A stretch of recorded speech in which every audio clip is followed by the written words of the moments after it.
And now to a story you'll see only right here on WTOC. The Savannah Air National Guard serving as the main hub and staging area for relief efforts this following Hurricane Maria.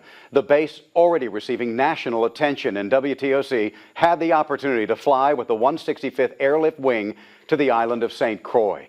Our Elizabeth Rollins is joining us now. And Elizabeth, talk about a quick turnaround with huge benefits. Certainly was, David. This was one of their first relief missions from Savannah. We went down and back all in one day. Took more than 5 hours just to get there, which was longer than normal because we had to avoid Hurricane Maria, which was and still is out in the Atlantic moving north. 3000, clear for takeoff, runway 10 for dog 87. Runway heading clear for takeoff, crew. This wasn't your typical flight to the Caribbean. It's bare bones in the C-130. Bench seats line the walls, and the sounds of the roaring engines force you to wear earplugs or even headphones.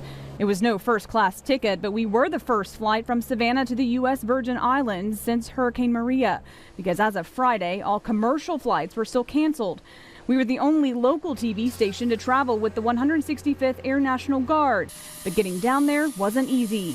How much of the route is impacted by, where we're going right now because of the storm? I mean, we're probably going 45 minutes out of the way.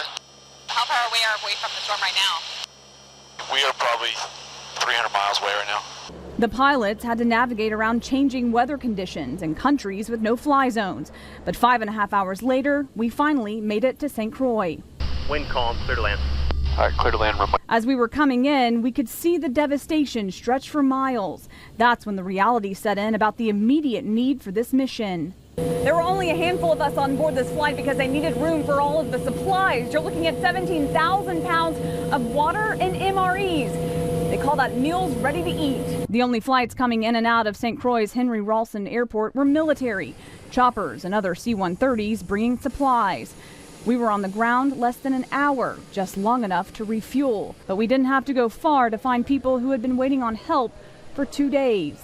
We really appreciate it. We love the fact that they're here, they're thinking about us, and they're doing all they can. Ingrid Francis works for Avis Rental Car at the airport. She says many of their rental cars were full of water. We had like about 6 cars out here, and they're all flooded. She's juggling damage at work, at home, and mourning the loss of one of her best friends. One of my neighbors passed away.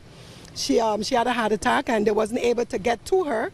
And this family says they barely survived the storm by hiding out in their closet. And when the roof sounded like it was about to go, I was like, guys, let's go. And the roof is about to go, and then we huddled in the closet.